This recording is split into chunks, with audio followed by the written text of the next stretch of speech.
And are you going to take military action against Iran? Are you going to do something to that country?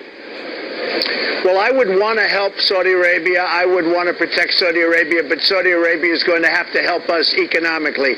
They were making, before the oil went down, now they're making half, but they were making $1 billion a day. But you dodged my question. Would you take action against Iran militarily if you're president?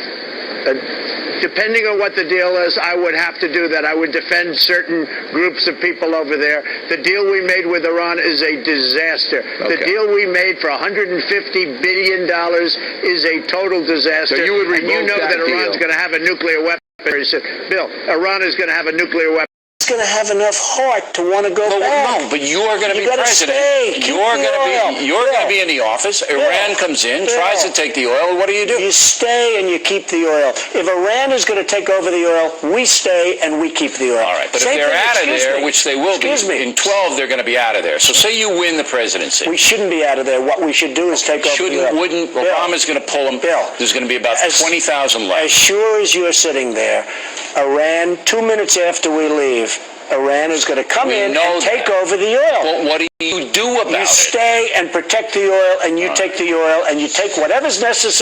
I mean, you take what's necessary for us, and we pay ourselves back $1.5 trillion or more. We take important that they not have nuclear weapons.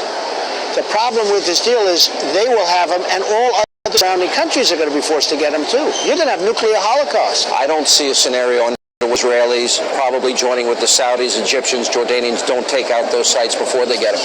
And the United States, I see that happening. I mean, we're in trouble, but Israel would be in very big trouble. Living in medieval times, we have to stop it. We have to be so strong. We have to fight so viciously and violently because we're dealing with violent people, vicious people. We have laws, and the laws say you can't do this, you can't do that, you can't do, a lot. Right?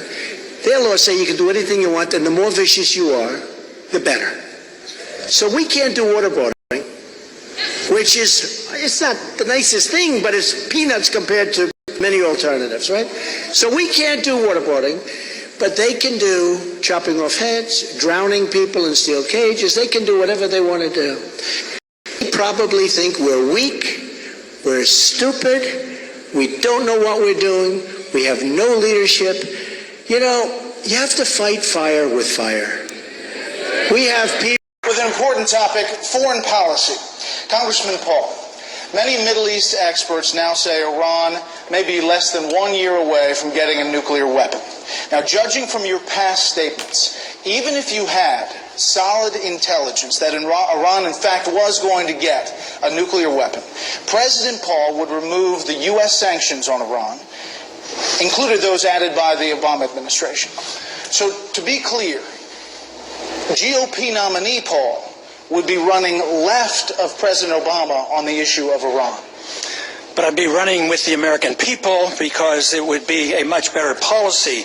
But for you to say that there's some scientific evidence and some people arguing that maybe in a year they'd have a weapon, there's a lot more saying they don't have it. There's no UN evidence of that happening. Klepper at the in our National Security Department, he says there is no evidence. It's no different than it was in 2003.